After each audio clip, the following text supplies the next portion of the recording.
Good morning, this is Armando Castro Jr. Share ko lang po yung bread and wine. Yan. Kasi nakikita ko po sa social media na marami pong nagpo-post ng mga natural medicine. Maganda po siya and nakakatulong. Nakakalimutan po natin yung bread and wine na nasusulat po dito na nireveal ng Panginoon kay Apostle Paul at ginawa niya sa harapan ng kanyang mga disciples before his crucifixion. So, bread and wine. Sabi po ka ng Panginoon sa kanyang ministry, I am the bread of life. So, I am the bread of life. Ngayon, babasahin po natin yung sabi ni sa aklat ni Gospel of Mark sa Mark chapter 14 verse 22.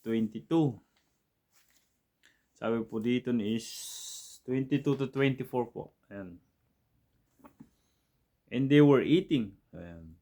Jesus took bread, blessed, and broke it, and gave it to them, and said, take, eat, this is my body. Ayan. Andun na po yung bread. This is my body. Sabi niya. Took, broke it, give. And then sinabi niya, eat. This is my body. So dahil the bread is representative the broken body of our Lord Jesus Christ. Yan. And then he took the cup, and when he had given thanks, he gave it to them, and they all drank from it. Ito po yung wine. Yan. So, grapes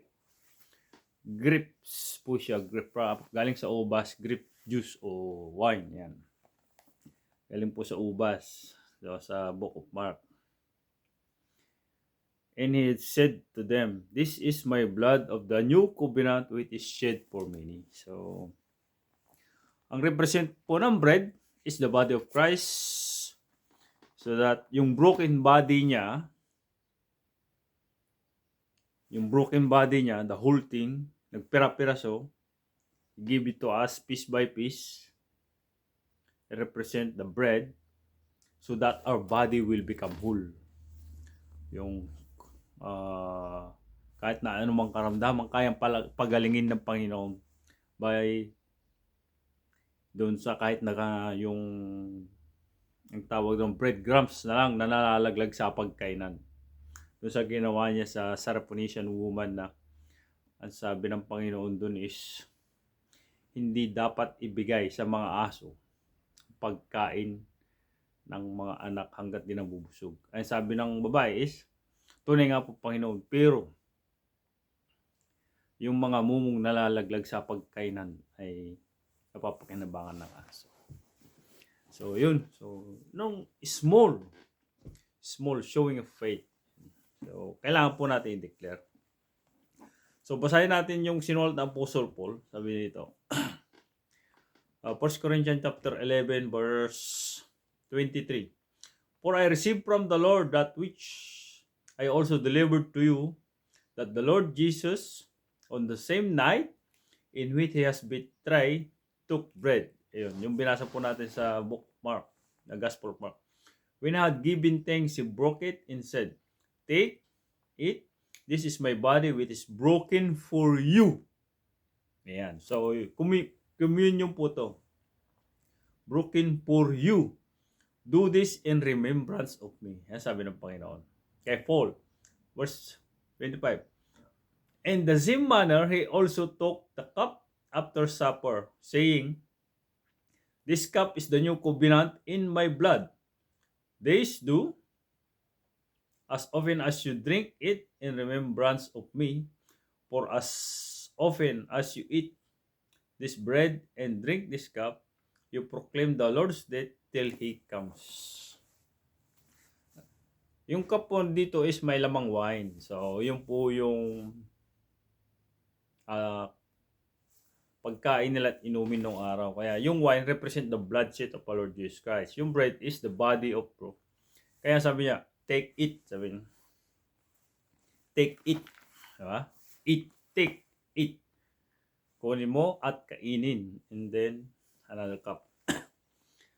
Para maging whole body. Kaya sa sabi ng Peter sa 1 Peter chapter 4 at chapter 2 verse 24, sabi po dito, who himself bore our sins. Ibig sabihin, inako ng Panginoon Hesus yung kasalanan natin. Yung parusang dapat sa atin na mapunta, inako niya. Ayan. Bore our sins in His own body on the tree, sa cross. That we, having died to sin, might live for righteousness.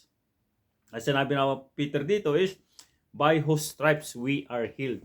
Ngayon, pag nagpapartik po tayo, and the broken bread, yung piece of bread na yun, we declare, by Jesus' stripes, we are healed, and take it.